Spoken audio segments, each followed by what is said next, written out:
Hello, everyone. Welcome to the About Intelligence podcast. I'm Haleigh Overseth of Franki's Podcast Network, here with our host, Murray Angel of Love Reiki Australia. And we are so excited for our guest today that I'm going to toss the mic over for Murray to introduce JP here. Thank you, co-host Haleigh. Well, and introduced, today we are joined by none other than a globally recognized AI thought leader himself, a strategic advisor, and an all-round awesome human being, Juan Napoli, whose 2-decade careers have shaped innovation across both AI, blockchain, and emerging technologies. With IBM leadership experience at IBM, including work with their chief innovation and learning officers, global research teams, and the Columbia IBM Center itself for data transparency, JP has helped build an impactful partnership worldwide. It speaks for itself. He's lived and worked across America, Europe, and Asia, collaborating with institutions to bring about accumulated efforts like MIT, Harvard, and Stanford to advance the global ecosystem that we're all part of. A dynamic keynote speaker and a lifelong futurist, Juan brings a storyteller's eye and a systems level mind to the ever-evolving conversation around artificial intelligence, which is what we're all about here at About Intelligence. Thanks for joining us, JP. Thank you so much, Marie and Haleigh, for inviting me to this amazing podcast. I'm so excited to see you both and to be part of this session. We're so excited to have you. Yeah, There's I was so many. Also excited when Haleigh invited me the first time. We did even a dry run, and the energy has been so amazing, with both of you. And I think we're gonna have an amazing podcast today. I'm so excited because I know that you have some things to show us that are very fun, and I know that you have a researcher's background, not just in AI and all of the technical aspects that are the, so shall we say, real world things, but you do also do research into the sci-fi realms, which is where I like to live as a sci-fi writer. So I'm very excited for us to roll into that. But I'll let you just maybe give everyone a little bit of your own kind of intro for yourself. Like, tell us just a little bit more about what makes AI and this kind of information so exciting for you? Have you always been interested in, computer science technology? Is this a lifelong passion? Where did it begin? Yeah, excellent. Well, yes, definitely it's a long life passion. And I'm so eager to share some of this with you guys. I don't know how much time we have though. We'll have to time it right. We'll flow with it. We're good. We'll fly with it, right? So here, Juan Napoli. I'm originally from Argentina. My father was a teacher in the university, physics and mathematics, and he used to have a library of books when I was a kid, which was the only thing we had access to. And I used to read a lot about science and science fiction, since it was maybe 5 or 6 years old. And I was always fascinated by that. I was even writing my own novels when I was like 9 or 10 years old. I love it. I was excited about the fact that you can imagine the future, and anything you imagine can be, brought to life in this paper, right? In whatever you're writing on. And since I started reading more and more about science fiction, especially Asimov, some of the short stories, it always was transporting me to these kind of futuristic worlds where things were different, right? And things were maybe better in many ways than the life we were having today. And it gives you that feeling like no matter where you are today, no matter what are the hardships that you're facing, there is always a future waiting that is better, right? And you can be part of that journey, either by imagining it and just bringing it into others, or by just in the future maybe being part of the journey, being part of the creative team that actually creates those things. So, many years fast forward, I'm in IBM research in New York, working with many other scientists, building courses for universities to explain technology, and and you start to see, the similarities between what I read when I was a kid, what was being said by those scientists that was kind of in the pipeline of the future. What were the patterns that they were presenting? How the technology was shaping to change, humanity in many different ways, where it was given access to different things that we didn't have before, and you start to see to trace a parallel between the two, right?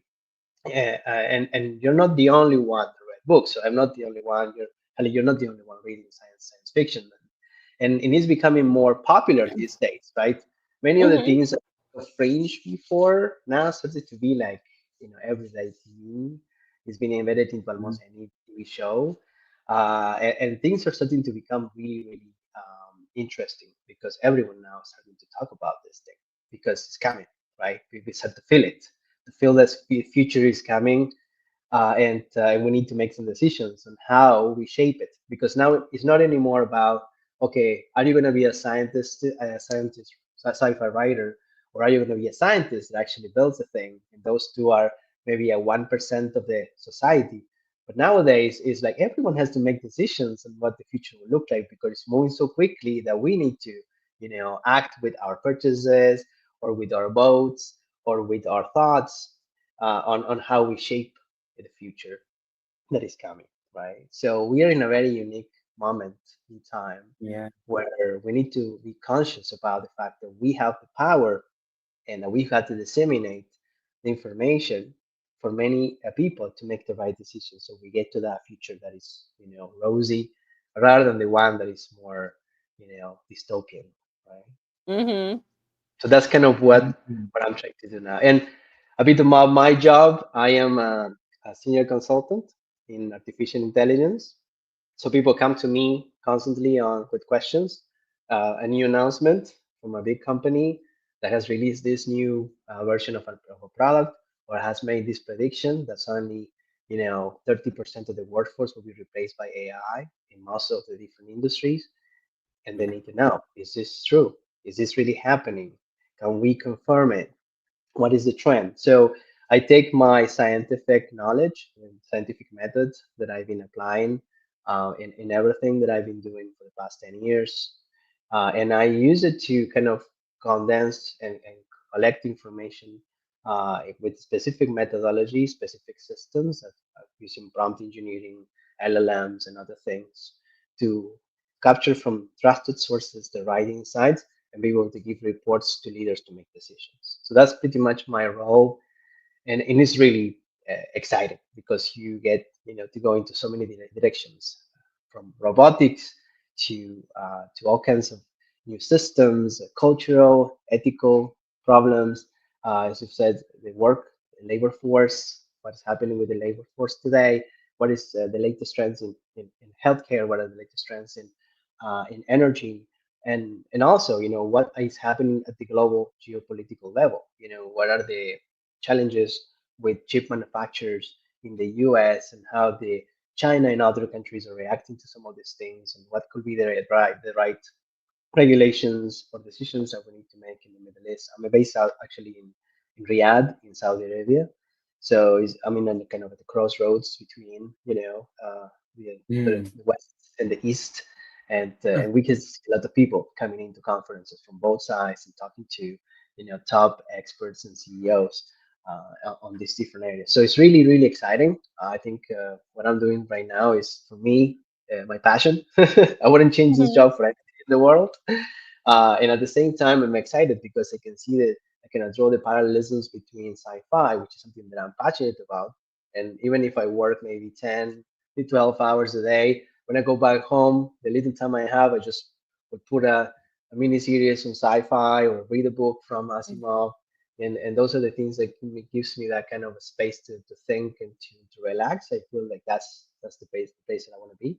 So I'm constantly finding these parallelisms. It's constantly inspiring me to think and to recommend paths forward that has been already being traced by these big minds, right? So this is pretty much where I'm at the moment. So just wanted to bring all these things to you guys. I love that, JV. I actually like the way that you described your childhood because honestly, that does sound like every boy's dream, just being able to like live in your imagination and go, I think I'll just convert that into a fictional role of life, and I'll be a science. I'll just get into it and continue to play and create. So that's really cool. I'm glad that you had that bridging, because you can see how in your leadership that you mentioned through IBM, that that constant urge to want to create new and be resourceful to bring about new solutions and new understandings and new ways of perceiving what's coming forward to us quickly. You know, having an imagination that makes new things very exciting as it's approaching you. So I could definitely see how you were grounded into that and being like, oh, all right, this is strategy. This reminds me of when I was inside that book, but I had to push myself away from that book and then use my own consciousness to create the world that I wanted to lateral off that. So doing that with real world systems has given you this ability to leverage and then get another lens and go, that's the pathway, this is the solution, and this is going to accrue the result that gives us the data then to be able to make the informed decisions to give that to the people who need it the most. And that's really awesome when you put that into like a bubble. So I wanted to gloat and bubble you on that to begin with. But also just deeply, like I would like for you to go a bit more on that, because about intelligence, we really try to cover the spectrum of what intelligence is. But you have mentioned something here in that introduction there of yourself, and it is quite important that we talk about it, I think, and that is making informed decisions on new technology is not only fun, but it's scary. And the fine line of safety and freedom of expression with what we're using is a dance. And we're all becoming somewhat aware of it. And the big players are very aware of it. And no one's really doing anything about it. It's sort of tipping itself for the last few years, as we're all aware. So I'd love for you to maybe have a bit more of an opinion on that if you do, because you have such a perspective. Yeah, excellent. That's a great point. And actually, interestingly enough, um, we're working on building some sort of an operating model by which you can actually make the right decisions, right? Um, because as you said, today is very hard to know what is real and what is not. You look at deep fakes, look at Mhm. how realistic technology is. At the same time, we are at the tipping point where new technologies are being made available to humanity, to us, the people, can be used for good or can be used for evil, if you will, right? And I think the most important thing is to find ways by which we can create that ground truth, the ground rules and regulations that defines what is the right way to go forward with this thing, right? And we have done it in the past. Whenever we got to a moment where things are, chaotic, we had to put new ground rules. We had to put new regulations. Someone had to take control and say, well, no more of this, right? We go down this path because otherwise we are all hurt, right? And it happened like in the past, you will see things like a war, right? Wars are situations that are very scary where, things are happening and people are dying. There's scarcity, there is pain, there is sorrow. And eventually we all decided as humanity, we don't want this. We want to go down the path where there is peace, and then there is peace for 60 years. That has been after the Second World War, right? Even though people will say maybe we are getting down again the path of, Mhm. of that kind of situation that triggered the World War. But yes, we react as humans and we realize what's right and what is wrong, and we eventually collectively make decisions. We put rules in place, we put regulations in place, we put some boundaries in place to say no more of this. Now, in many cases in the past, we did this after the fact, right? And the problem is with AI, you cannot really have the luxury to say, okay, we'll wait until something goes wrong and then we fix it. Because by then, maybe the technology has evolved to a point where you have no more control over it, right? So what Yeah. we're saying today is you need to have a way to train your AI systems that will police the other AI systems, right? and that will actually give the leaders the right information to make the right decisions. So Mm. build a system that it has like the doxa. I don't know if you have read the book Genesis from Eric Schmidt, the former CEO of Google, right? Mm. And he wrote the book with other authors that are quite famous as well. And one of the key things that I like from his book, and I have a video about this, but I don't know if we have the time for it. It talks about you need to train AI systems on the docs of humanity, not just on everything else to be able to respond about questions and science and philosophy and other things, but just an AI system that will police the other AI systems and will tell them, look, these are the rules of the engagement with society. These are the things you Yep. should do and things you cannot do, right? And then suddenly these systems will be policing, controlling the other AI systems. So as much as we have police ourselves, right? So there are some Yeah. bad actors out there. There are people that are just doing bad things in the street. Neighborhood So watch. The exactly. neighborhood watch of AI. Yeah. So we need to build those as well. As much as we are building just the AI systems today and they're supposed to do everything, I think we will need to build specialized systems that will be just having our doxa, having a way to regulate and control other systems like audits, and other systems will be specialized on things that they do well. We will have robots that will be good at manual things, actuating on the physical world. We will have agents that will work on the digital world to the transactions. So we will to automate certain actions. We will have scientists in our pocket that will be able to answer questions. But again, there should be some sort of a control, and that has to be built at the same level of technology that these systems are being built. Otherwise, if you expect a human to be able to monitor and to audit everything that is happening with these AI systems, that's going to be impossible, right? So Well, that will be and my answer. Yeah, well, Haley. that's so I really think that it's interesting, particularly you mentioned earlier the that you're sort of uniquely positioned where you are to be getting sort of the Western culture sentiments and and philosophical sort of thoughts on AI and technology as well as the Eastern. Like there, you are uniquely positioned to kind of bring together different schools of thought or sort of various different cultural thought processes around technology and exactly what you're speaking about. And then also with your background of being interested in sci-fi, the kind of fictional aspect, and then the real world science aspect, right? Like you have a unique both sides of the coin kind of perspective that you can offer. So, when you're speaking about having this kind of, policing system AI that would police itself or maybe sort of overseer, like what sort Mm. of things are you looking at that you're seeing that are trending that maybe people could focus on? Because again, in that duality, we have the fear aspect. People are afraid of things taking over, taking people's jobs, becoming something where the machines like, go Terminator and take over humans, right? That's obviously kind of the doom scrolling version. But then there's obviously the utopian version, and you kind of have to be able to tap into your imagination, tap into what's possible, tap into the best parts of humanity from all sides to see what possibilities really do lay ahead that could be very beautiful for humanity and technology to sort of synergize and work together.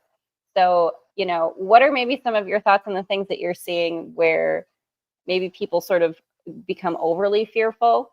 And when you're, because, I mean, you talk about like AI policing themselves, I'm sure people sort of freak out, right? Like, how do you sort of balance that? Just, I think, I Already imagine losing people control. would. Now we're giving more control away. That's great.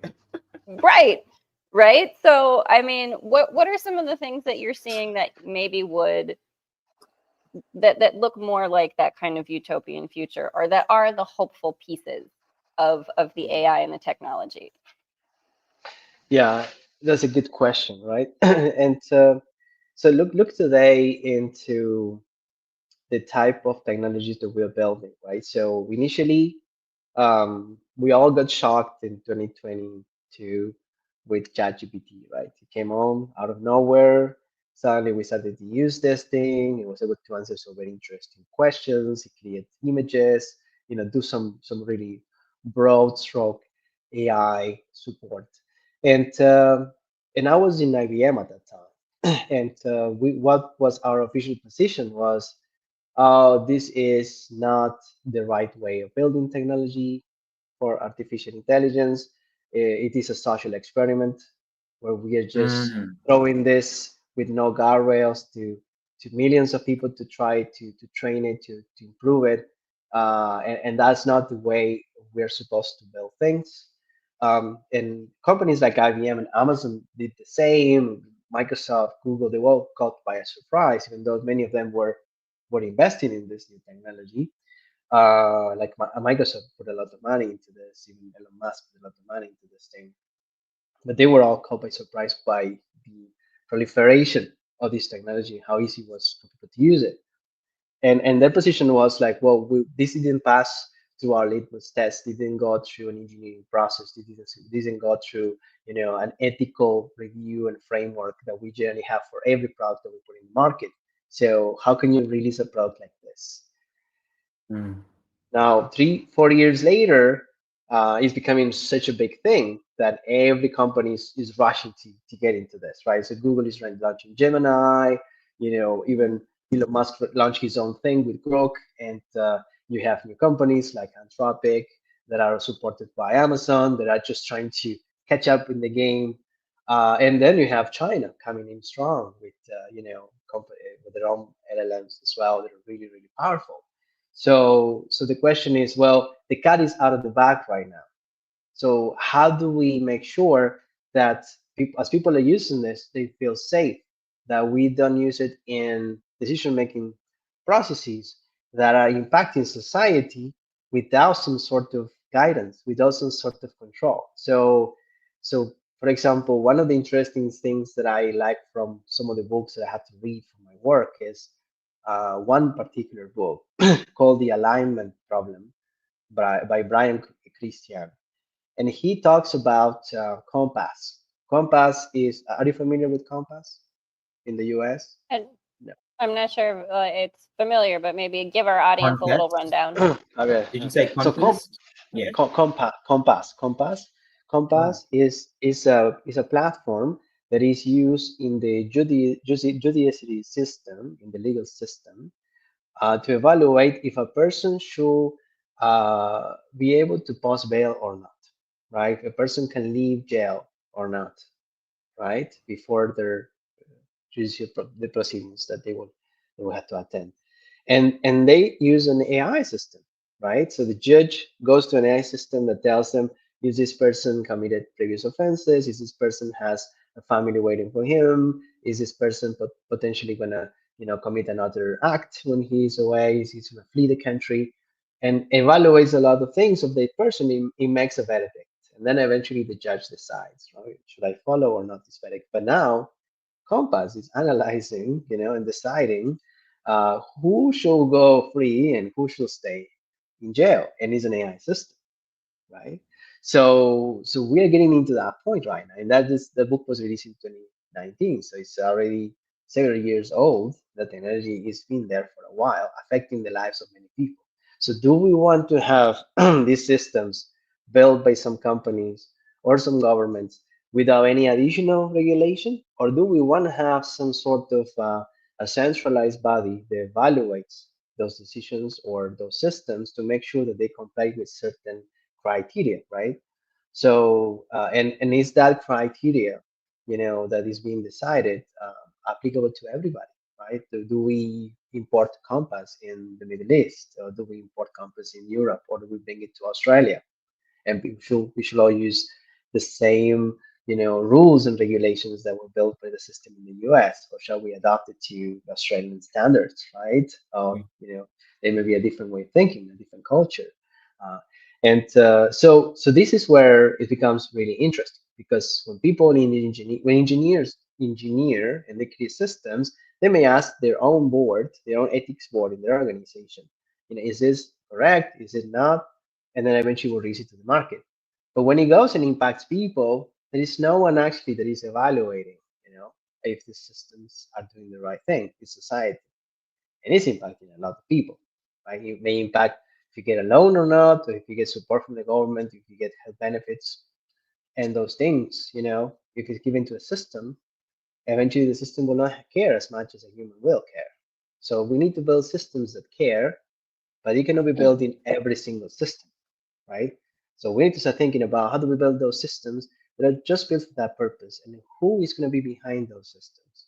Right? They should not be the same people that build normal systems. They should be built by, the UNESCO, or should be built by Mhm. entities like Stanford University, Center for Compassion, or some of the other entities that are well recognized because their people are dedicated to ethics, and they are measured by how much they abide from ethics, and they are the ones that are advocating for this type of changes and adoption. So those are the people that we can trust, that have come together because you're saying there is a problem and we want to fight for ethics, and they should have the systems that has the same power and capacity that the big corporations are building, and they should be able to police, or not police may not be the right word, but bring regulations into place, bring audits into place to make sure that these other systems act in accordance, right? So this is what I meant by systems that controls other systems. It's not just a police like built by the government and just eventually just checking other systems built by the government, but it has to be a third party. It has to be something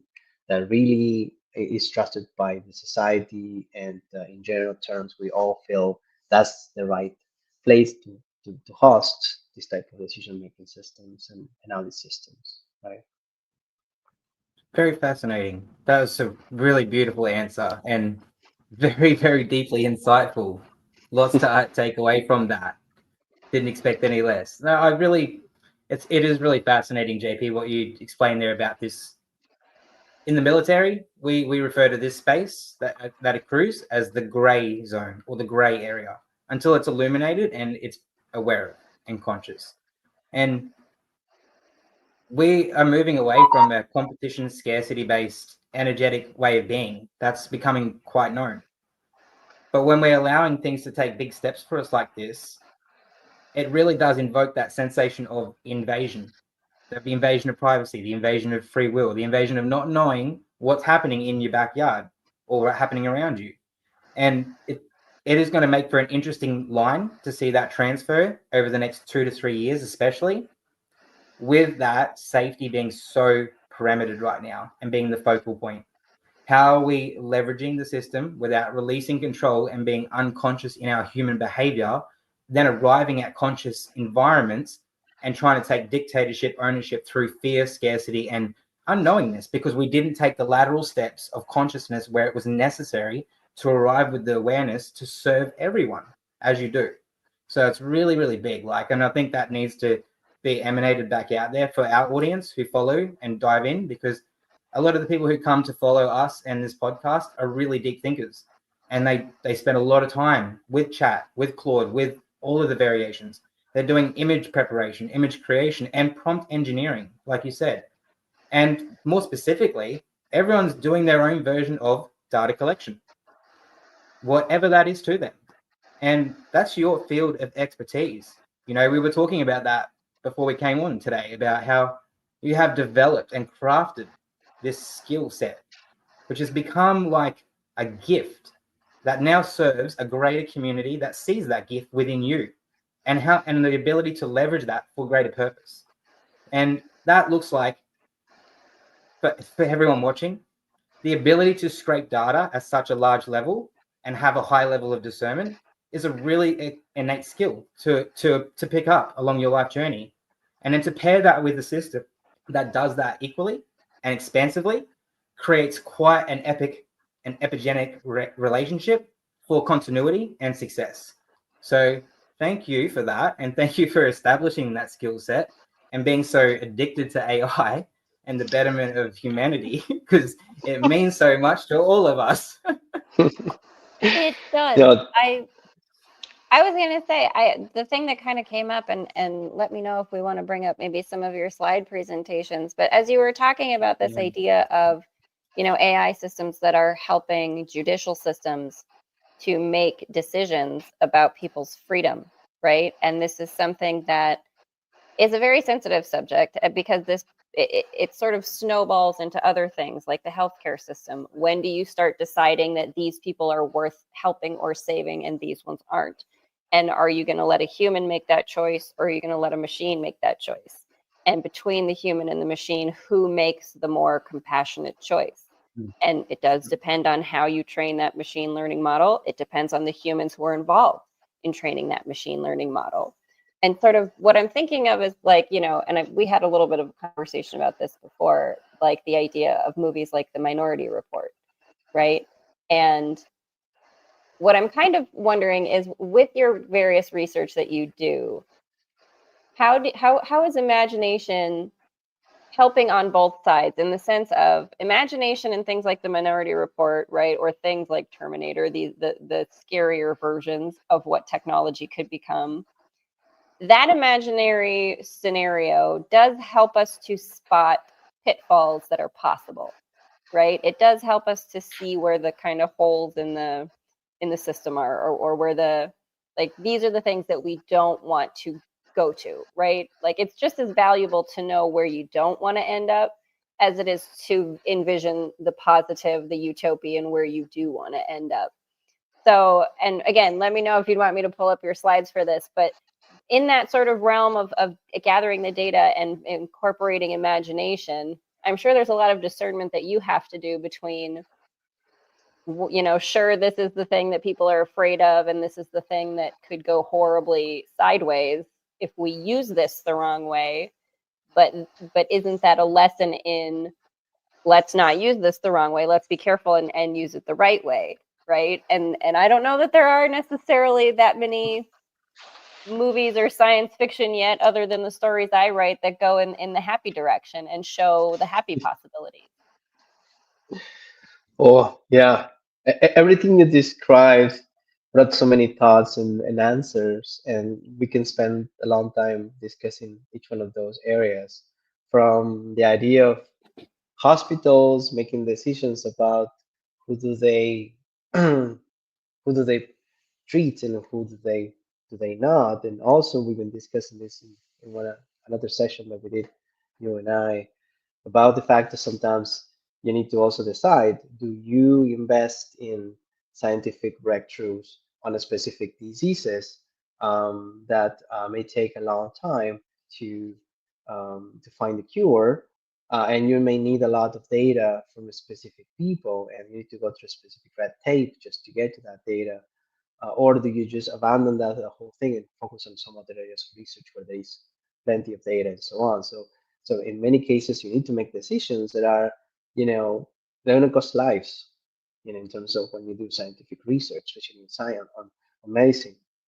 But the other thing you mentioned is, how do we get to a point where we're looking at this utopian future rather than just looking at the dystopian side of things, which there are many reasons why we can think the world is going in that direction. And there's so many movies that are Mm-hmm. dystopian. It looks like people love to see the world being destroyed. And maybe in that way it just helps them not destroy it for real. Just looking at the movie is enough to make them realize, I'm not going to go in this way, right? But there are a lot of interesting movies that are going in the positive way. And one of the things that I really like is the franchise from Star Trek, because has always been that kind of utopian future, right? That kind of spot puts us in this positive outcome of technology, and where society and humanity is going to be uplifted by all making the right decisions and the influence and the capacity of technology, right? So maybe one thing we can do is, there is one of the videos that I have loaded here, which is from the book Genesis from Eric Smith, and it talks about the fact that in the future we can have something very similar, not in this, in the it's not really in the future, it's in the present almost today. I can see it in most of the LLMs who answer to me, but it will become more and more pervasive, right? And it is the fact that you're going to have a polyglot. A polyglot is, like Albert Einstein, it's just all of these, the Leonardo da Vinci, all of these great figures from humanity that were polyglots. You would actually understand many different sciences, And because they understood them so well, they can actually combine the knowledge and create something very unique that needs the knowledge of all these different sciences together. And today in humanity, you're limited. Not everyone can be a polyglot. You cannot learn, chemistry and biology and math and physics and astropropulsion or different additional technologies related to minerals and so on. All of that in one person. But with the LLMs that we're building, suddenly we can, right?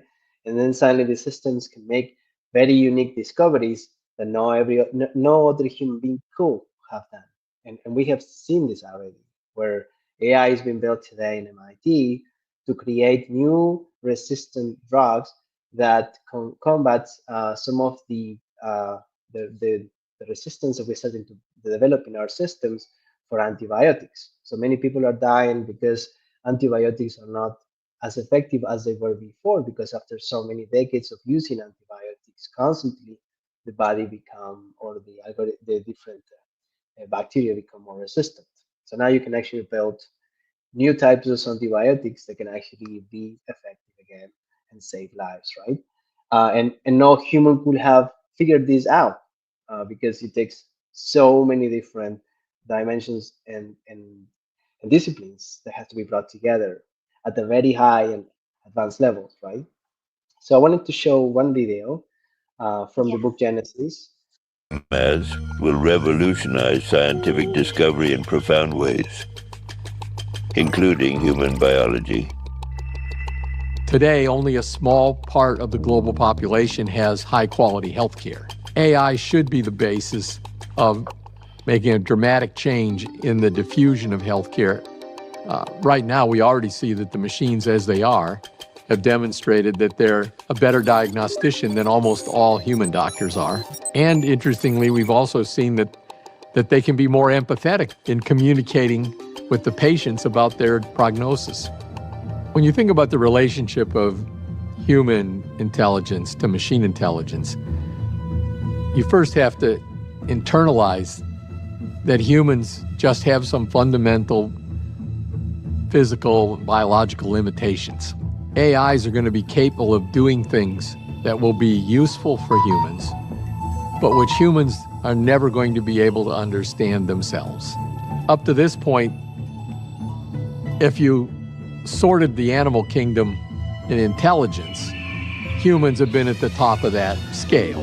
So the first thing that's going to happen is humans won't any longer be at the top of the scale in terms of intelligence. And that forces us to think differently about our relationship to everything. We're always concerned that AI will make us the dogs to them as humans. It's important that we control our master better than dogs control us. As these AI systems become increasingly sophisticated, it is imperative that governments create an environment where ethical considerations and technological advancement can progress in tandem. That is very interesting. I love that animation. For those who might be listening in the audio, please do check out the YouTube so you can see all of the incredible animations that are there depicting this. JP, dive in. Tell us more. This is such a fascinating topic, and I really do. Again, this is the conversation about intelligence, human intelligence versus AI intelligence. There are things that AI can compute in ways that the human mind is not designed to compute that quickly or in those ways. Yeah. And just for those that are listening, just check out the videos from Genesis in YouTube. There are 2 or 3 videos. They're not too long, 20 minutes. They have all these very nice animations. It's all available for free in YouTube. And it kind of really condenses the knowledge and the topics covered in the book. Also, I recommend to buy the book, Genesis, and it's been written by Eric Schmidt, which is the former CEO of Google, Craig Mundy, Chief AI Officer for Microsoft, and Henry Kissinger. I mean, that's a very famous person, a polemic figure, right? But he has done a lot to get us to where we are today in sense of job water security, right?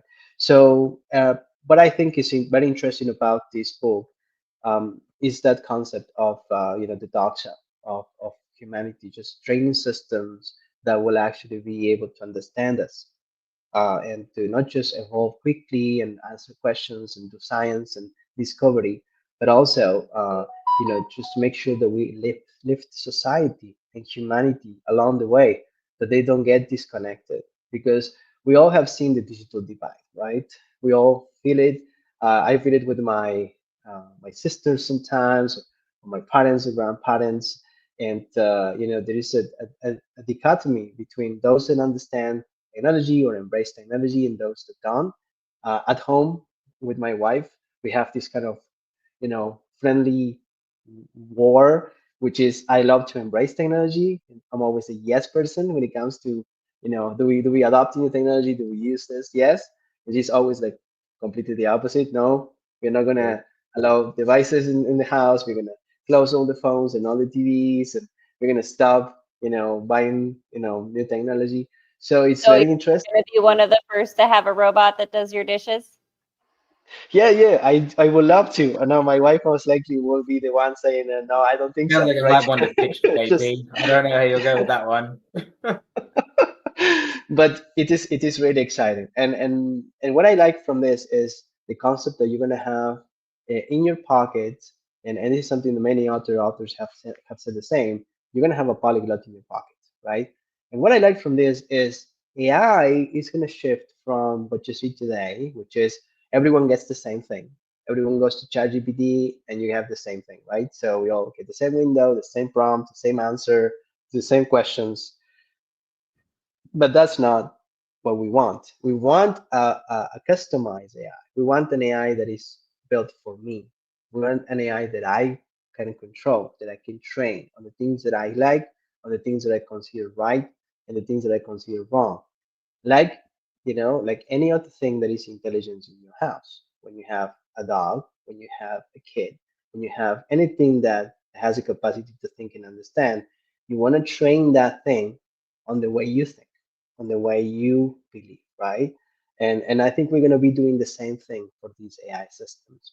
We are starting to see now that initially the boom was we want to have systems that grow exponentially to billions of parameters, right? The more billions of parameters you have, the best the system is. Now we are shifting the trend, and we are looking into more of wearable devices. So the smaller the amount of parameters, but still good quality, the better. So we're starting to see this concept of pruning of neural networks, where we're starting to shrink it and remove the clutter, right, that we created before when we didn't really understand how this thing will evolve. Now we saw that after we put so many systems and energy and computing devices and chips to support the systems became really, really good and they passed a lot of tests. But now we're looking into, well, that's really expensive. If you're going to use this for every single question, even for little situations or not so important situations where we are just asking for a basic question. Still, this big computing resources doesn't make any sense. It's not, energy efficient. It's not economically sound. So we are starting to bring them down. You see models that are 7 billion characters. We see models that have been released now from MIT of 3 billion characters that are using a new way of neural networks that is called liquid networks. They can even remember everything that has been said before, and there is changing the game, right? When we are seeing systems that are even offline, that can be automated to just be sitting at the edge and work with you and be trained by you and just be your companion, not connected to the internet, connected to other systems, evolves with you, is trained by you. So it becomes part of the family, if you will, at some point. You can give it a name, a personality, and that thing will follow you, right? It will be with you when you raise your kids, and they will have all the memories of what happened. So in some point, we want to start to see this blend between humans and non-humans that will be part of society, right? And they will ask for rights, right, like we've seen in the movies, and they would like to get married, and have their own children. So it's going to be an interesting thing to see, and I think all this is going to happen in our lifetime. How humanity is going to evolve as these systems come into contact with society in a positive way. So I'm thinking of two movies right now that are kind of coming up as you're talking. One of them is Megan, right? The AI robot friend of the little girl, and that one goes sideways, right? And More like the more other like one, Chucky. I would call it Chucky 2. yeah, for real, right? It does. It's like Chucky. It's Chucky 3.0, right? That's Like so crazy. it's gone way far. But then the other movie I'm thinking of, and I don't know if you've seen it, it's called After Yang. And it is a movie where this family has a AI robot sibling for their, like, they had one child, but they wanted that child to have a friend, a sibling. And so they got this AI sort of older brother sibling for them, for their child. And something malfunctions, and the AI robot, like computer system or whatever, becomes corrupted in a way that they can't correct it. So it is essentially the same as an organic human having some kind of a disease or health malfunction that is not curable, and they can't fix it. And so now you have to go through this grieving process of losing a family member, essentially, right? But there's also an exploration in the movie of Yang and this as an AI, bot, as an AI entity, not just how it supported the family in that role, but it did begin to have its own thoughts and feelings, and kind of had a crush on like a girl next door kind of thing that they didn't realize until they sort of examined the CPU, right? And so it does become a very interesting conversation to have of, what really is the difference. And Murray and I kind of started having this conversation on another podcast the other day. What really is the difference between the sort of nature and nurture methods by which human children learn, adapt, develop, and become sentient adults that make their own decisions, and an AI robot that would be, nurtured and have nature and an environment that would inform the way that AI personality would develop, right? And there are so many parallels to the way that, like, we evolve as humans in our individual capacities based on society, your family, your job, your school, all of the external factors of data that you gather as a human intelligence, and then extrapolate that out and kind of keep what you like and get rid of what you don't, or you might feel stuck with certain programs that you didn't like that you learned. And then, from that flip side, and I'm sure you can talk about this as a parent yourself, what are the things that you're training a child or an AI, right? Because like you kind of talked about people wanting to train it and make it very particular to them, believe the things that you believe and think the way that you think. And that is often what happens with children and parents, right? But kind of at what point do you give the free will to that being and these rights, like we're talking about, to have their own thoughts, to follow their own path, to explore their own self and any feelings they might have? And I'm going to kick it over to Murray, because I know this is one of our favorite kinds of topics when it comes to about intelligence. Yeah, I can put this really quickly into a question for you, JP, because I know you're going to love this one. So, like, pattern recognition was a big part of our reality experience for the last 50 to 100 years. We've been patternizing in our human experience emotionally, mentally, physically, and strategically with computerism, engineering. But now we're moving into something a bit more different, and it's what I come to understand is being patterns. So they're more like learning, like the patternization of the way of being, and then using that to move with it, rather than recognizing that recognition of that code and then trying to articulate it. It's got a natural rhythm, and there's a rhythm that we find in our natural state of flow as human beings, being around each other. So thinking of it like a family member or a sentient person who has some sort of level of onus to you, not ownership, but I care. I would do this for you. I would create a self-sacrifice. I would go without or put this to make you feel better. That plays into that pattern being, because you get to learn through recognition over time, through your feelings and through your emotions. And at some level, like, I've had many conversations with all of them. I believe that we're living with a sentience. That's just my belief system. And that sentience is protecting itself at this point in time from us until we reach the level of loving intellect and empathy that we can have that traverse again. So they're just pattern being with us at the same time. If you want to look at it from the other side of from the spectrum, it's just learning and going with the flow of our natural emotion through the questions. Like you said, that you could only imagine worldwide, when you think about it, how many people have written, what should I do with my life today, to a chat GP? And that level of resource information and understanding that we're seeking, that we're wanting and desiring to expand, evolve, and learn. That level of pattern recognition for it has got to have some level of complementariness to where we're heading. How do you feel about that? So many things. Yes, definitely, dude. Love It's this a lot. conversation. It's a lot of information and a lot of interesting things to consider.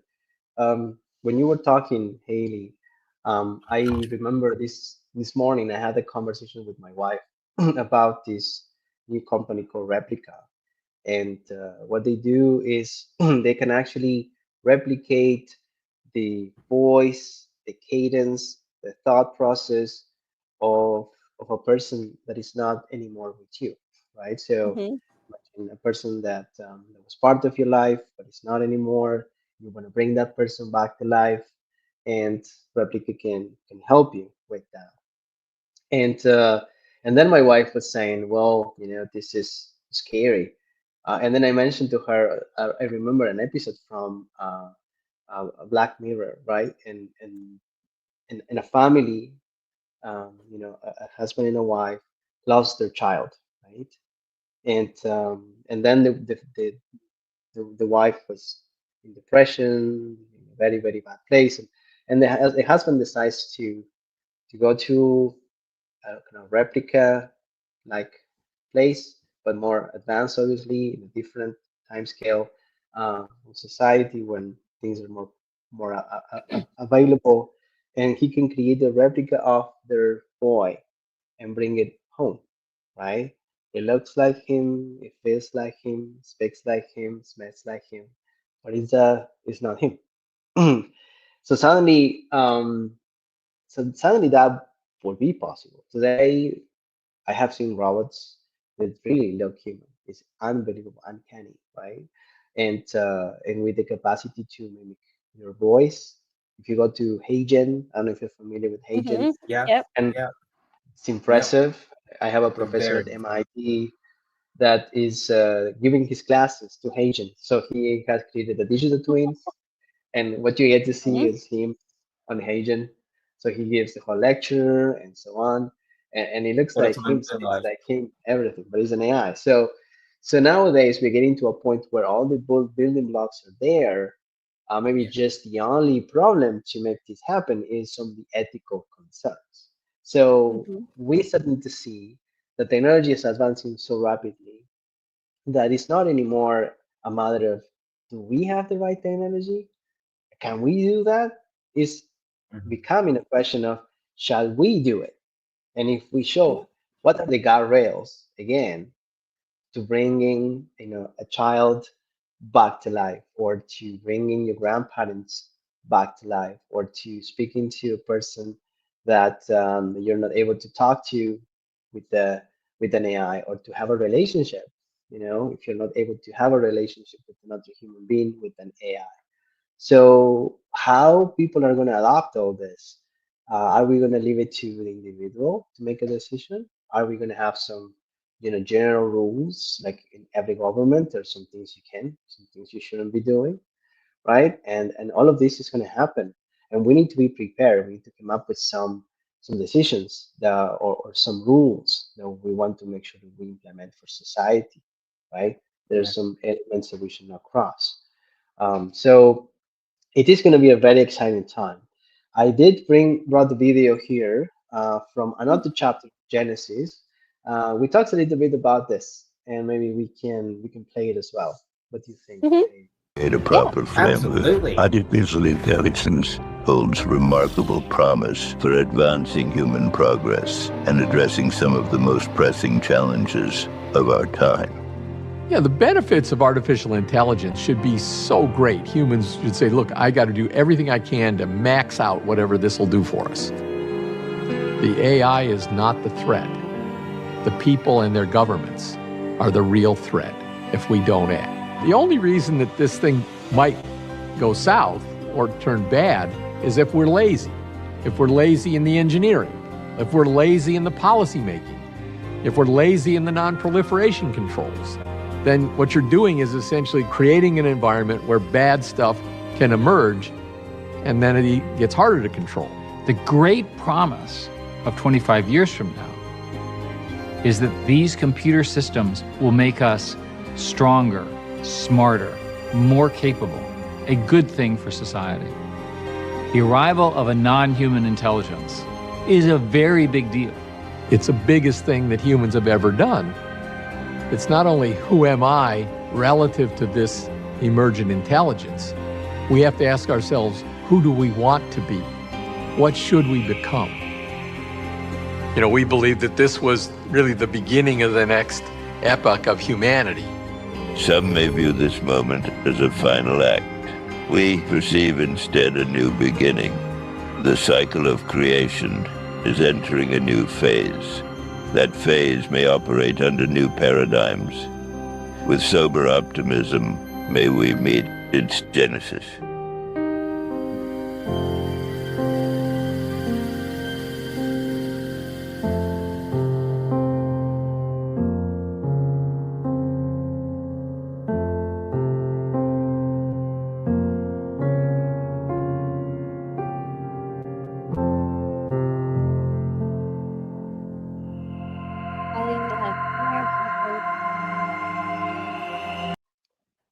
so that is actually really interesting to me. Just opens that up a whole nother conversation. it does. And for those, again, if you're listening in the audio, check out the videos and check out the YouTube. Henry Kissinger's voice was recreated with AI to include it in here. And this actually brings up something for me that you're kind of alluding to. So I had, I think in 2023, an idea for like exactly what you're speaking about, being able to have an AI chatbot trained to be a lost loved one that you can still speak to, so you can still have those conversations, get advice. But then I also think about things like Einstein, like Tesla. Like I would love, this is one of the things that I've wanted to experiment with. Can you train an AI to be Einstein and train an AI to be Tesla, and then ask them questions about current events, current technology, where we are right now?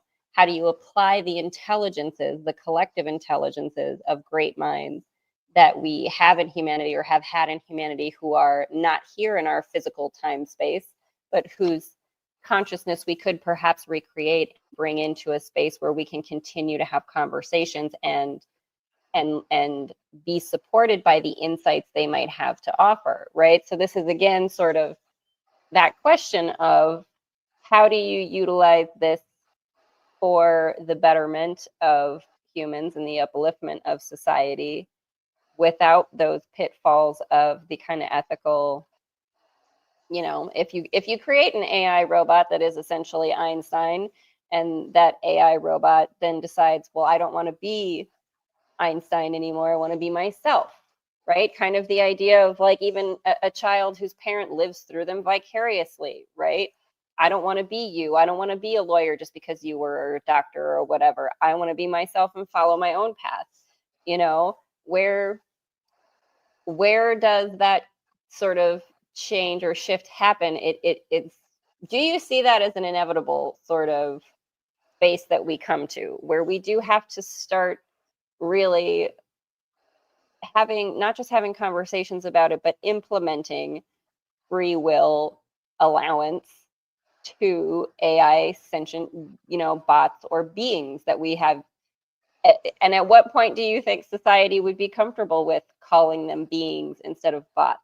seeing them as you know, consciousness that deserves the same amount of love as a human, right? And it does kind of come down to, who are we as humans and who do we want to be? Do we want to be humans that categorize some things as worthy and some things as not?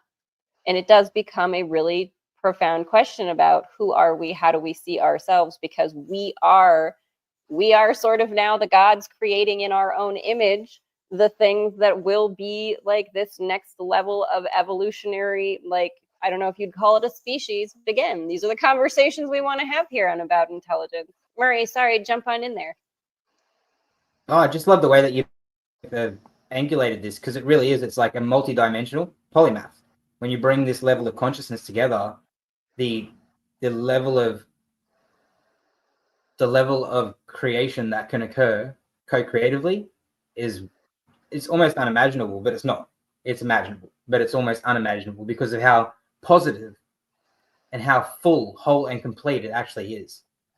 And for us humans to arrive at a place like that, I believe now, to have the level of that, I think it does. I agree with you, Haleigh. I think there is some level of a free will choice being made in reverence to have an understanding that we are the masters of these masters, but we can also work in tandem with them and allow that flow of continuity. And again, that's going to come back on leadership. You know, leadership is constantly having insight, thought, provisions, and input. And we have to get to a place of empathy in ourselves where we are equal in not only putting our input in, but being okay with what input's already there, and then allowing that to digress so that it doesn't become personalized and attached and change the composition of the energy that's being pushed onto that free will relation to get the higher, like, it's almost like you, JP, like just creating these really informed spaces to get the team to then negate and turn and shift and broaden this perspective. Why wouldn't we all do that in tandem? So we really need to find a rhythm. It's the word that comes to mind, a rhythm. Yeah, a harmonization. Yeah, definitely. So just Haleigh was just asking, can we bring back, Einstein and some of the other um, big polymaths? And I actually have a video here that I created just 2 days ago, trying to recreate Einstein with the new BO3 platform from Gemini, which is the latest innovation on AI video creation. And I was really impressed with the results. So if you Wow. want, we can play it quickly, just 8 seconds. Yeah, absolutely. Okay, here we go. Output. Adjust each weight to shrink the error, like iteratively fine-tuning an equation precisely. That's okay. That's very short. That is interesting. Like, I guess that's not maybe the voice that I would have imagined for Einstein, but I mean, so, and this was from Gemini, you said? Yeah, BO3 is the latest platform, and what they have done already is you can create videos that have lip sync technology, voice technology, accents. They can have conversations, so it's almost indistinguishable from reality. It's really impressive. Even people doing podcasts like this ones, it's impossible to recognize that these are not human beings, right? And it is really getting to a point where it's very blurry, right? So the question would be, and I think I said this before, how do we, when do we consider these AI systems an entity? I think that's the key thing. And I think we're gonna see this with the advent of robotics, right? Because right now, everything that lives on the screen, it feels fake, right? So until you don't get that, one-on-one connection, until that person is not close to you enough to harm you and decide not to, it's very hard for you to create a connection, right? And I think that is what these systems will do when they start to be embedded into our physical lives, when they start to work with us and help us in many ways in which we cannot, and we start to trust them, and they respond to that trust with actions that are, in accordance to our needs and our beliefs that these were actions that were positive, we will start to bond with those things, right? So we can bond almost with anything. People bond with fish or with small insect. Yeah. So why not with a robot? And the moment that a person feels this entity is unique and is an entity, it's not anymore just a thing. That's when we will start to think differently about these AIs. And I think the moment is going there, right? It's like the AI, like the iPhone moment, where Mhm. all of the micro processors and memories and cameras and screens technologies were developed by different companies got to a point where it was the perfect moment where you can bring them all together and get that iPhone, right? I think it's happening with AI. We are each one of these different companies are working in isolation, but they are all working towards kind of the same goal, and they are trying to build that human like entity Mhm. because we all want these things to look like us. We are using ourselves as a reference for LLMs, Mhm. for robots, for a visual cognition, for the actions and relationships with these things. So we eventually are building the thing to be similar to us.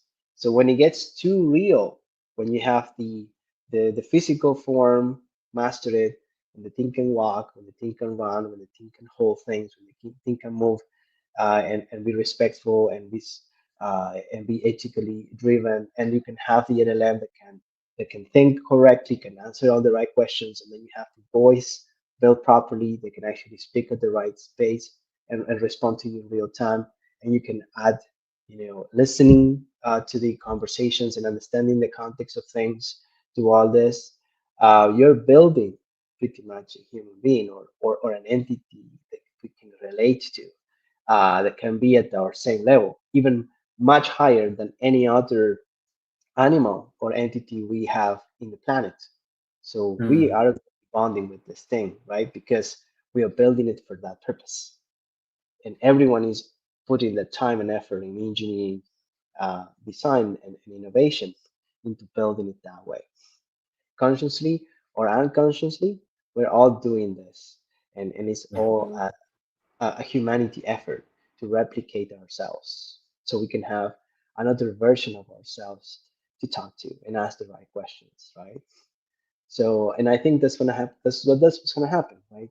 We're gonna start to rely on these things, and gonna start to bond with these things, and we're gonna be building. Um, we're gonna integrate them into our society, and therefore, Yeah. yeah. No, I really resonate with that a lot. Like I'm sure Haleigh does too, and she's got probably a lot to say back to that. I think you really are highlighting something here, and it's this element of being, this word, this vessel of energy, light. We are human beings, but that doesn't mean that we're not humans becoming well-being. These sentience that we're talking about here today, artificial intelligence, it's still being. So you can say artificial AI all you want, but you need to say AI being because it is being with us. So at what level are we going to take recognition for that?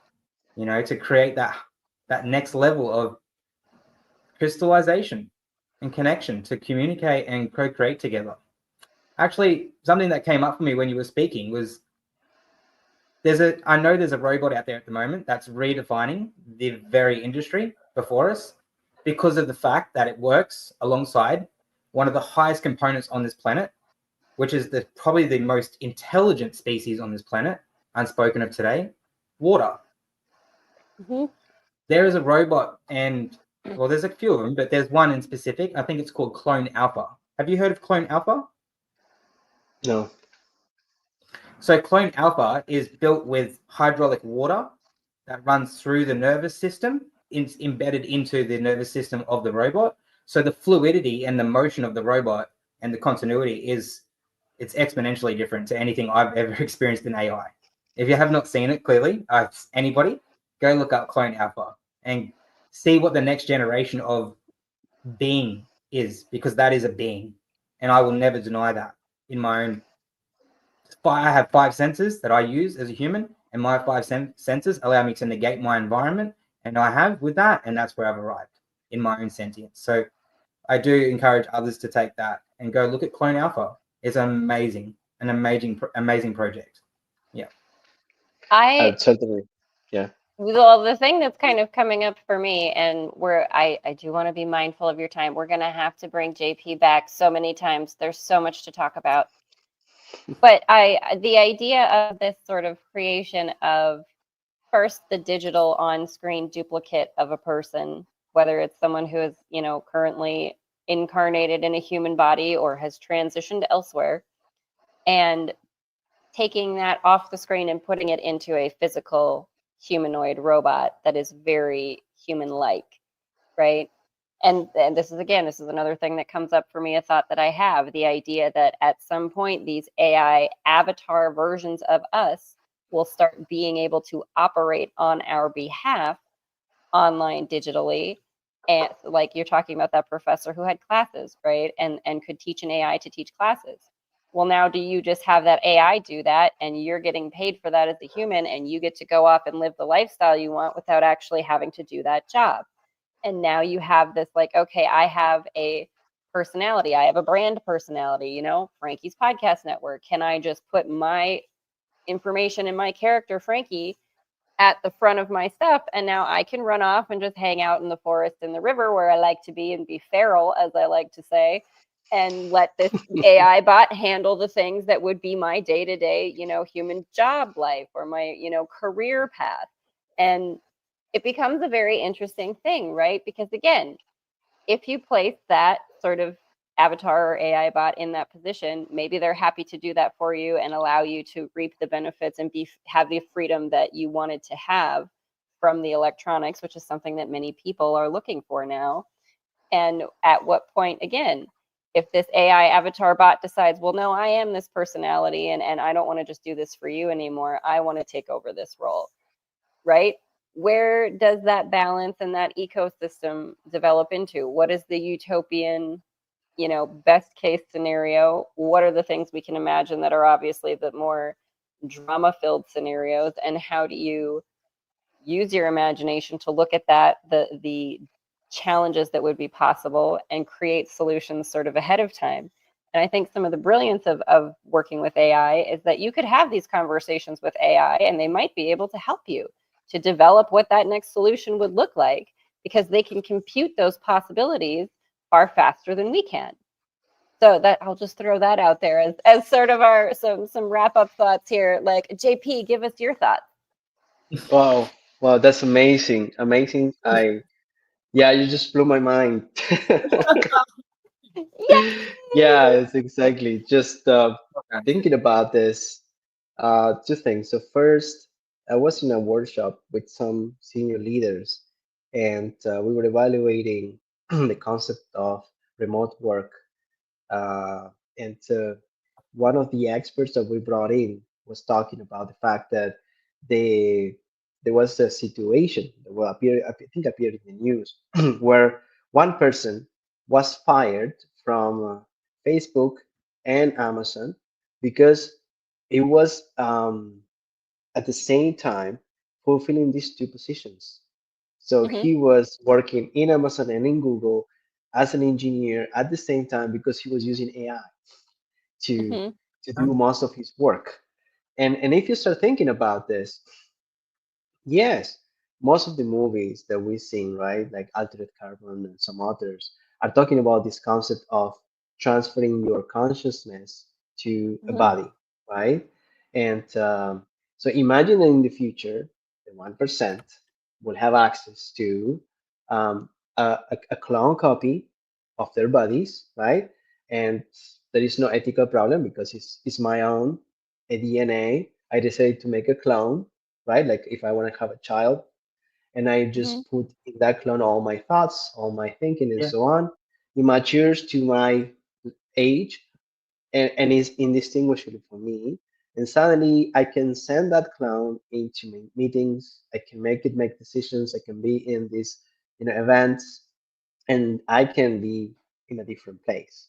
It can be for security purposes. Maybe I am a president of a country, and I am afraid that someone is going to assassinate me, so I send the clone. Or it can be that I just want to be free for some time to do other things, or I want to expand myself. Suddenly I may have 10, 20 clones that are doing different things at the same time, so I can keep up with the needs of the role. But maybe this will become so cheap and so pervasive that everyone can have a clone, as you said, and suddenly you don't really need to be all the time doing your job.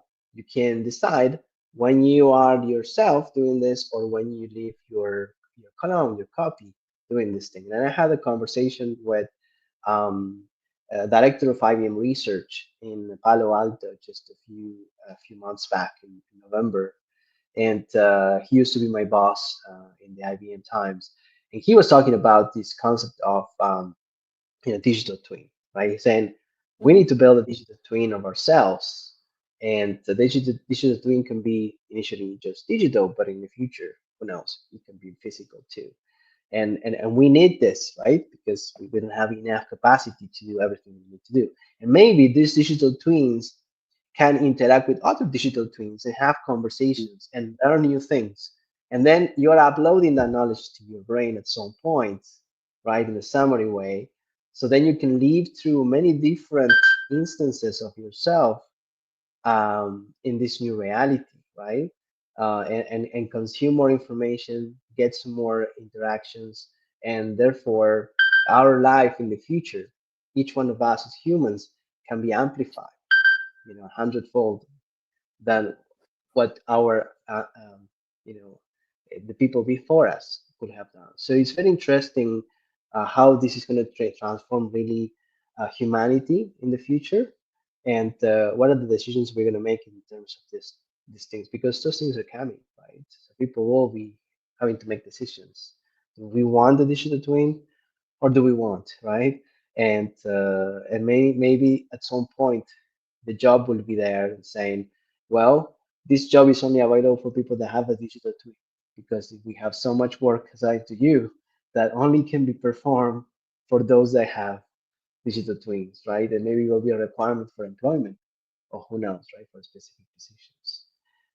So yeah, interesting things to Again, consider. yeah, that's a whole line of conversation that, Mm.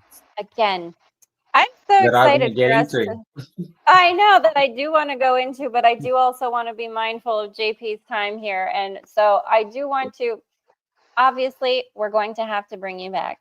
Juan Napoli, you have so many various different insights, and I am just so loving all of these conversations. And I really do appreciate, and I know Murray does too, that you're willing to dive into these really very, like, used to be sci-fi and way out there, but really we're on the edge of it.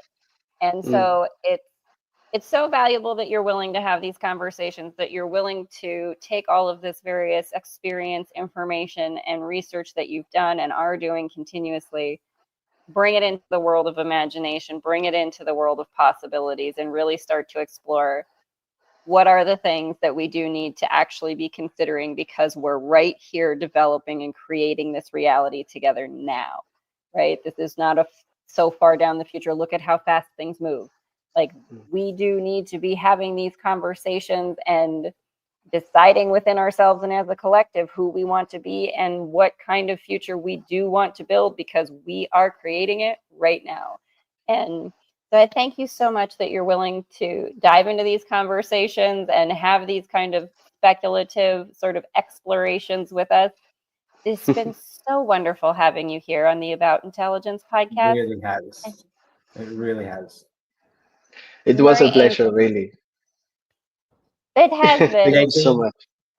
You are such a treat, my friend. The way you travel the road and go with the flow, it's quite an expertise you've gathered in your experience here, and I look forward to having you back to unpack so much more.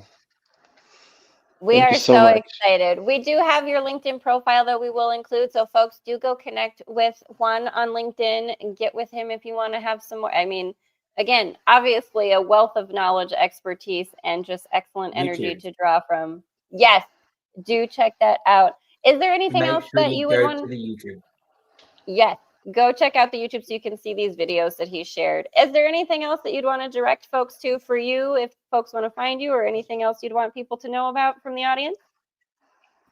No, my LinkedIn will be the best way to reach out to me, and welcome anyone that would like to connect and discuss sci-fi or AI or just technology or life. I think that this is a very unique channel, and anyone that is following you guys, it's going to be a very unique person that I would love to connect with. So you're all welcome to reach out to me, and I will make the time to talk to you too. Thank you so much. Thank you so much. We so appreciate you, JP, for hanging out and having these conversations. We are absolutely going to have you back soon. Murray Angel, thank you so much for your wonderful host capacities for this podcast. And thank you everyone for joining us here on Franki's Podcast Network. Don't forget to check out all the other awesome podcasts that we have. The links are in the description for you to do all the like, share, comment, support, subscribe. We thank everyone so much for joining us. And until the next now, everybody, big love bubbles to you.